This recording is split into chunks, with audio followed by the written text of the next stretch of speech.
आप देख रहे हैं फतेहपुर हलचल न्यूज़ चैनल। मैं हूं रमेश मोहन शुक्ला। मुझे विश्वास है आप तक का आपका दिन शुभ रहा होगा। आप स्वस्थ होंगे, सानंद होंगे और प्रसन्न होंगे। साथियों, इन दिनों देश में कई तरह की चर्चाएं, कई प्रकरण बड़े गंभीरता से सोशल मीडिया और मेन स्ट्रीम मीडिया में हावी। उनमें सबसे ज़्यादा जो चर्चा है वो बिहार चुनाव की है। उसके बाद हरियाणा कैडर के दलित आईपीएस अफसर एडीजी रैंक के अधिकारी वाई पूरन कुमार द्वारा की गई आत्महत्या की है। तीसरी जो सबसे बड़ी चर्चा है वो है अफ़गानिस्तान और पाकिस्तान में हो रहे झड़पों के बारे में और अफ़गानिस्तान के विदेश मंत्री की भारत यात्रा को लेकर। सारी चर्चाएं बड़ी महत्वपूर्ण हैं।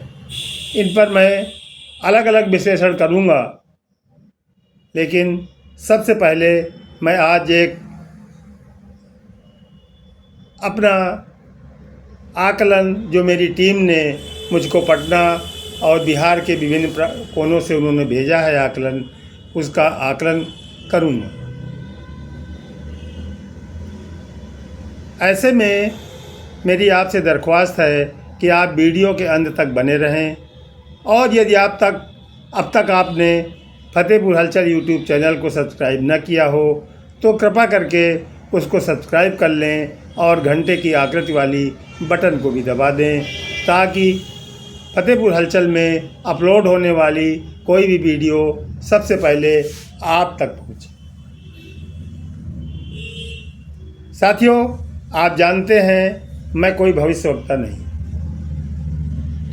मैं कोई चुनावी विश्लेषक भी नहीं रहा हूं,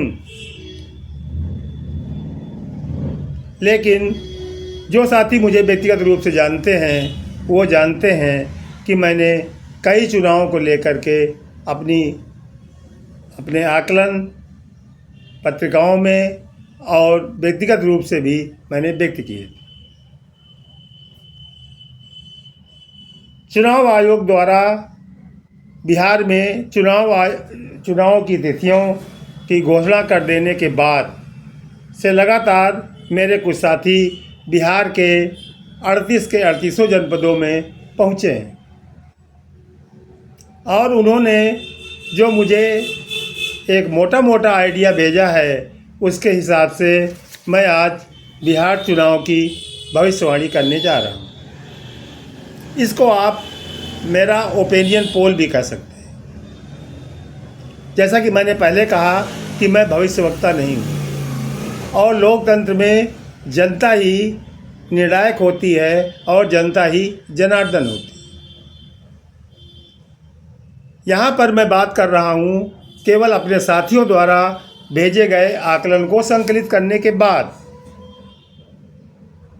यद्यपि एनडीए ने तो अपनी सीटों का बंटवारा कर दिया है, लेकिन महागठबंधन में अभी भी सीटों के बंटवारे को लेकर घमासान है। लेकिन इसका कोई विशेष फर्क नहीं पड़ता, क्योंकि जनता चुनाव की घोषणा होते ही अपना एक मन बना लेती है कि उसको किस गठबंधन को, किस दल को अपना मत देना होता है। हाँ, इनमें कुछ फ्लोटिंग वोटर होते हैं जो चुनाव की तिथि आते आते उनका मूड बदल जाता है और वो पहले से बनाए गए मूड के विपरीत दूसरे दलों को या दूसरे गठबंधन को वोट दे देते हैं, जिनमें से कुछ मामूली अंतर आ जाता है। विषयांतर न करके, वीडियो को लंबी न करके मैं आता हूँ अपने साथियों द्वारा किए गए आकलन के अनुसार।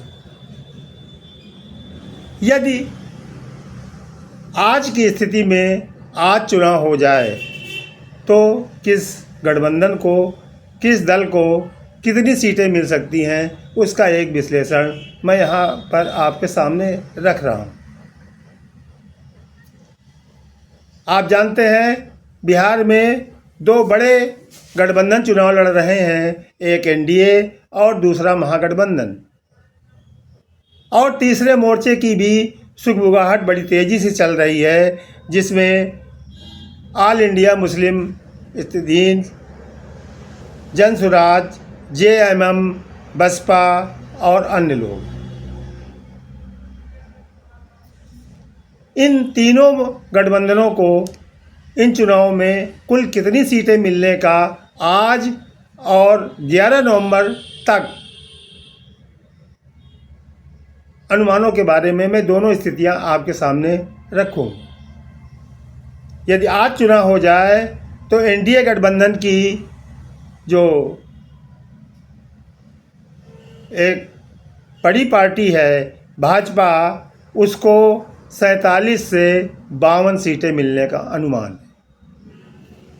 दूसरी जो बराबर की सीटें लेकर के चुनाव लड़ रही है 101 आपकी, उसके लिए बता दूं कि भाजपा और जदयू इस बार दोनों कोई छोटा बड़ा भाई बन के नहीं बल्कि जुड़वा भाई बन के चुनाव लड़ रहे हैं और दोनों 101 सीटों पर चुनाव लड़ रहे हैं।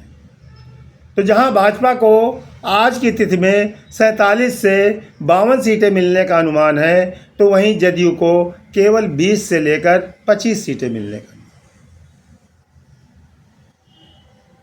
लोजपा रामविलास पासवान, जिसका नेतृत्व केंद्रीय मंत्री चिराग पासवान कर रहे हैं और जिनको 2020 के चुनाव में 123 सीटों पर लड़ने के बाद भी केवल 2 सीटों पर सफलता मिली थी, सबसे ज़्यादा फायदा उन्हीं को होने जा रहा है। लोजपा रामविलास पासवान को आज की तारीख में 7 से 11 सीटें मिलने का अनुमान है। जीतन राम मांझी की हम पार्टी को 1 से 2 सीट और उपेंद्र कुशवाहा के आरएलएम को 2 से 3 सीट मिलने का अनुमान है।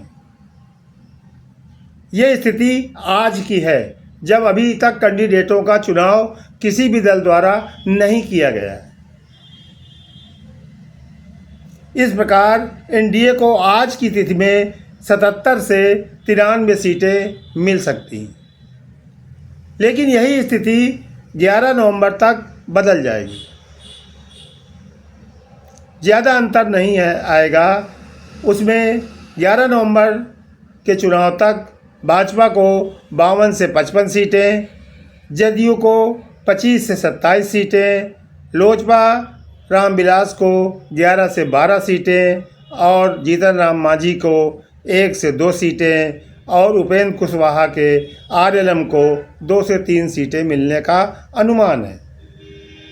इस तरीके से जो एनडीए में पांडव के रूप में ये 5 दल सम्मिलित हैं, उनको 91 से 99 सीटें मिल सकती हैं।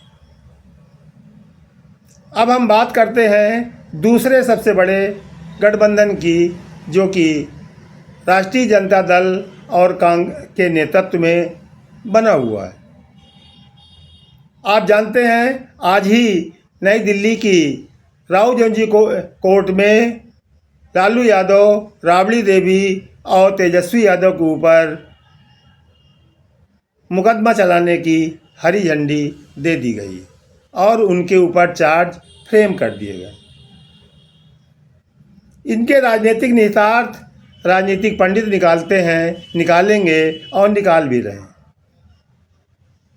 लेकिन इसका कुछ डेंट, इसका कुछ नुकसान इस गठबंधन को इस चुनाव में होने जा रहा है।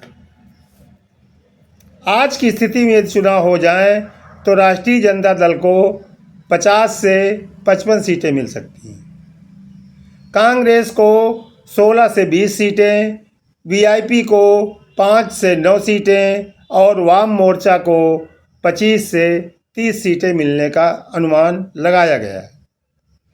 इसी तरह अन्य जो हैं उसमें, जिसमें पशुपतिनाथ पारस की आरएलजेपी है, उसको 1 से 2 सीटें मिल सकती हैं। लेकिन यह स्थिति 11 नवंबर तक बदल जाएगी।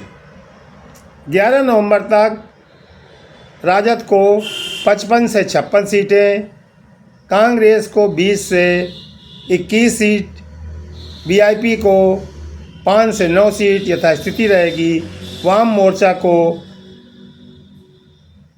25 से 30 सीटें ही रह सकती हैं। अन्य को भी सीटों में कोई परिवर्तन नहीं होगा और उनको भी 1 से 2 सीट मिल सकती है। इस तरह दोनों गठबंधनों में एनडीए को 91 से 99 और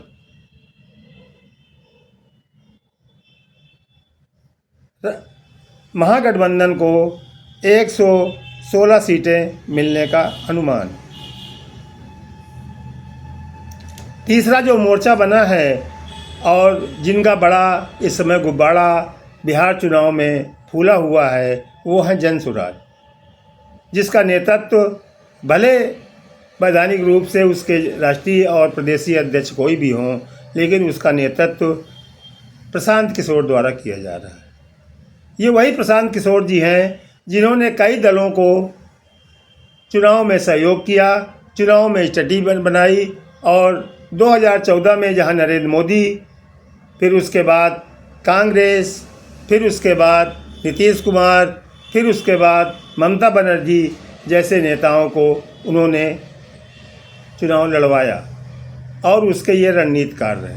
अब खुद बिहार में जनसुराज पार्टी बना करके चुनाव लड़ रहे हैं। जनसुराज पार्टी को 12 से 17 सीटें मिलने का अनुमान लगाया गया है। वहीं असदुद्दीन ओवैसी की पार्टी को 2 से 5, झारखंड मुक्ति मोर्चा को 1 से 3, बसपा को भी 1 से 3 और अन्य यानी निर्दलीयों को भी 1 से 2 सीटें मिल सकती।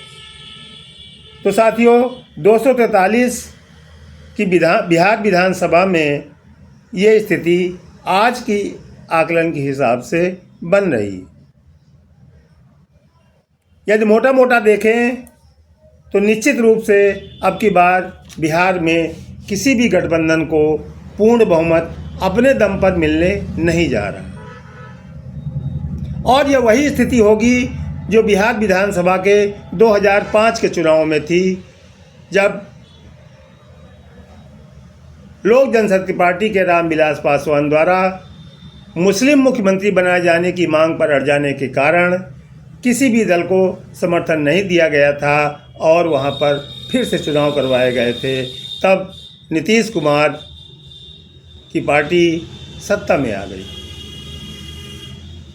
साथियों, ये था हमारी टीम द्वारा बिहार के विभिन्न जनपदों से भेजे गए आकलन के आधार पर तैयार की गई फतेहपुर हलचल की एक पूर्वानुमान। आप इस अनुमान से सहमत हो सकते हैं, असहमत हो सकते हैं, ये आपको पूर्ण अधिकार है। आप क्या सोचते हैं इसके बारे में कृपा करके कमेंट द्वारा हमें यदि आप अवगत कराएंगे तो निश्चित रूप से हमारे ज्ञान में वृद्धि होगी और हम उसमें सुधार भी करेंगे। धन्यवाद। आप देख रहे हैं फतेहपुर हलचल न्यूज़ चैनल और मैं हूं रमेश मोहन शुक्ला।